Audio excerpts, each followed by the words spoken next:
Hi, good evening everyone.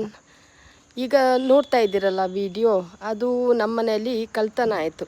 ಕೆಲವ್ರು ಕೇಳ್ತಾರೆ CCTV ಏನಕ್ಕೆ ಹಾಕಿಸ್ಕೋಬೇಕು, ಪ್ರೈವಸಿ ಇರಲ್ಲ, ನಮ್ಮನೆ ವಿಷಯ ಆ ಥರ. ಹೌದು, ನಾವು ಮನೇಲೇ ಜಾಯಿಂಟ್ ಫ್ಯಾಮಿಲಿ ಆದಾಗ ಯೂಸ್ಫುಲ್ ಆಗುತ್ತೆ, ಯಾರೂ ಬರ್ಲಿಕ್ಕೆ ಸಾಧ್ಯ ಇಲ್ಲ ಅಂದರೂ CCTV ಒಂದು ಲೈವ್ ಕ್ಯಾಪ್ಚರ್ ಆಗುತ್ತೆ. ಲೈವ್ ಆಗಿ ಯಾರೇ ಏನೇ ಕ್ರೈಮ್ ಆಗಲಿ, ಕ್ರಿಮಿನಲ್ಸ್ ಆಗಲಿ ಕ್ಯಾಪ್ಚರ್ ಆಗ್ತಾರೆ. ನಮ್ಮದಲ್ಲಿ ನೋಡಿ, ಕಳ್ಳ ಬಂದಿದ್ದಾನೆ, ಕಳ್ತನ ಮಾಡ್ತಾ ಇದ್ದಾನೆ. ಅವ್ರು ಆ್ಯಕ್ಚುಲಿ ರಾಬರಿ ಆಗೋ ಟೈಮಿಂಗ್ಸ್ ಏನಂತ ಹೇಳಿದ್ರೆ 1 to 3:30 ಈ ಟೈಮ್ನೇ ಪ್ರಿಫರ್ ಮಾಡ್ತಾರೆ. ಯಾಕಂದರೆ ನಾವು ಮನುಷ್ಯರಿಗೆ ಡೀಪ್ ಸ್ಲೀಪ್ ಬರೋದೇ ಆ ಟೈಮಲ್ಲಿ. ಸೊ ಏನು ಮಾಡಿದ್ರು, ನಾವು ವೆಕೇಷನ್ಗೆ ಹೋಗಿದ್ವಿ, ಕನ್ಯಾಕುಮಾರಿಲಿ ನಾವು ಇದ್ವಿ. ಆ ಟೈಮಲ್ಲಿ CCTVಲಿ ಇದು ಕ್ಯಾಪ್ಚರ್ ಆಗಿದೆ. ಎಲ್ಲ ತಗೊಂಡು ಹೋಗಿದ್ದಾರೆ.